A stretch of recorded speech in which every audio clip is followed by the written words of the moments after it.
Hello everyone, my name is Luo Tongjia. This is my teammate Zhao Zexuan. We are happy to share our cloud computing project for CNCO 3003. We made StudentConnect a platform to help university students share study resources. Yes, that's right. We want to build a platform to help students easily find events and talk with others, just like we do. We often miss fun things because the information is all over the place. In this video, we will show the AWS architecture, key setting, and share what we learned in this project. Let's get started.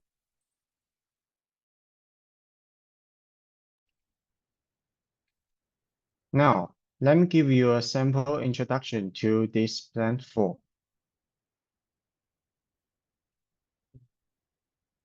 StudentConnect is a platform for university students to share lecture notes, study strategies, and trade textbook.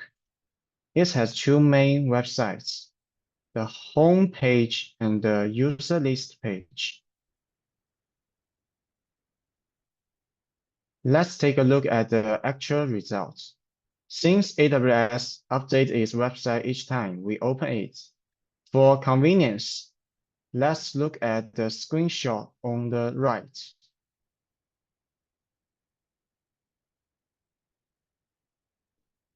In the browser, enter the URLs for the homepage. It shows a list of events and a form to submit new one. Look at the second screenshot. This is forum. It shows posts like some student join some topics and talking about student groups. Why we choose AWS? AWS is choosing for the scalability and cost effectiveness suitable for student budgets. It provides a robust infrastructure to support the platform's growth and operations. Next, we will introduce two core AWS architecture components, VPC and EC2. We use AWS VPC to set up the network. It has public subnet for EC2 and private subnet for RDS, keeping things safe and under control. The EC2 instance T2.small works as a web server. It uses ALB to handle traffic, supporting lots of users and running in one data center. Next, let's look at the traffic flow and user interaction flow of StudentConnect platform. First, the traffic flow. When user visits StudentConnect, the traffic first reaches the ALB, then is forwarded to EC2, and finally EC2 interacts with RDS to retrieve data. Then the user interaction flow. The recommendation model has stored the platform's potential scalability for users capable of supporting large-scale user access and providing recommendation for a vast number of users.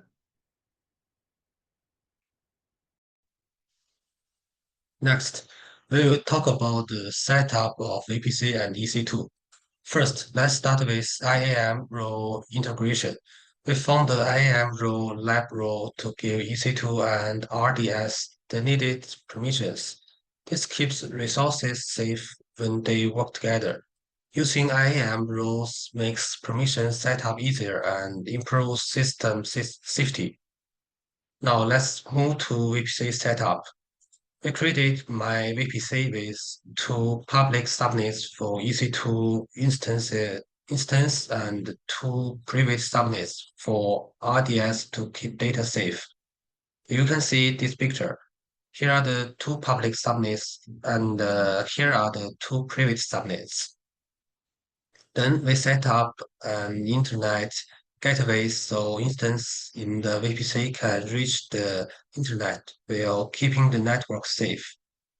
Next, EC2 instance details. The first is we set up at T2.small instance with the IP address 3.239.222.94. This IP changes each time we start it. It runs our web app to show campus event info.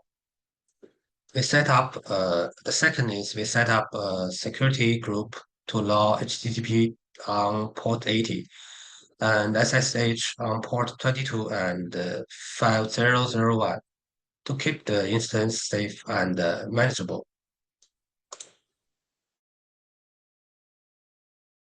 Now we move to part 3, RDS and discussion forum. First, we set up a database in RDS and connect it to our EC2 instance. We also config the RDS security group to keep the data safe. Then we opened the terminal and created a database called StudentConnect DB. Next, we created a table named posts. You can see the picture below. It shows the attributes, data types, and some constraints. After that, we add the two sample data entry to the table. When we show you the website earlier, you may have noticed this. We use my name and my teammate's name, added topic, and post message in our discussion area.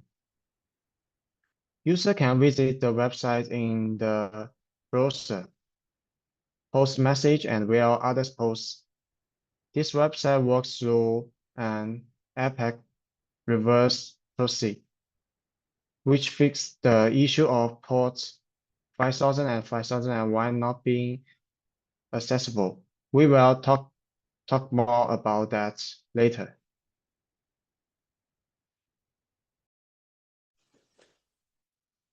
Let's talk about monitoring and scaling. First, we use CloudWatch to check the CPU usage of our EC2 instance. Look at the charts on the right. CPU usage peaks at about 2.9%. We set an alarm to trigger if CPU usage goes over 60%. But right now, the system is running smoothly. Next, with CloudWatch alarms, we can quickly find and fix any performance issues, keeping the system stable. Now let's move to ALB and auto scaling setup. On this page, our ALB is calling my ALB, and the auto scaling group is my ASG.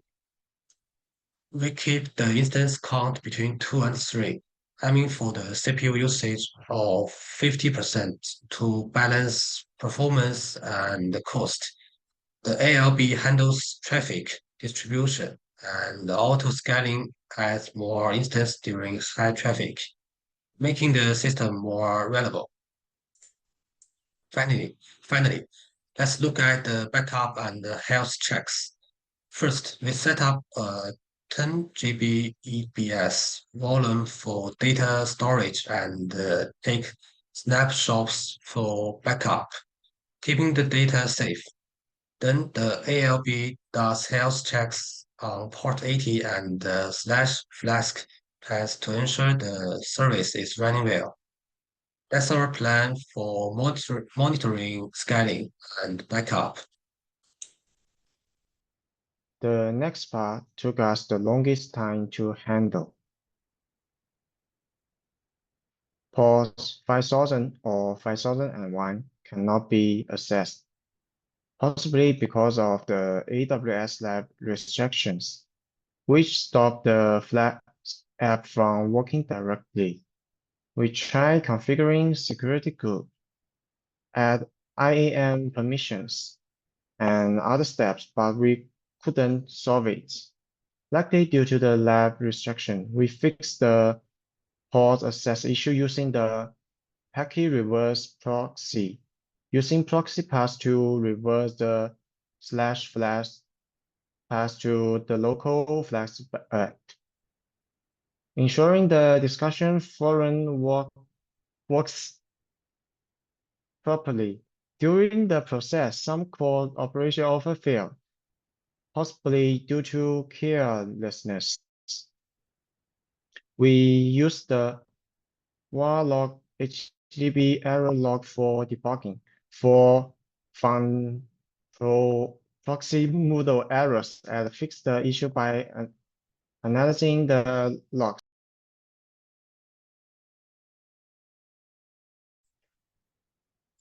During this project, we learned a few things. First, fixing network issues take patience, like using a proxy to solve port problems and keep the system running smoothly. Second, log files like var log, HTTPD, error underline log are very important for troubleshooting because they give detailed error information. In the future, we plan to use AWS Cognito for user login to make the platform safer and improve the user experience. We will also use SNS for event notifications, like reminding users about upcoming lectures. We will keep improving the StudentConnect platform using auto scaling to make sure the system is always available and readable. Based on user feedback and needs, we will keep updating platform features to make the user experience better.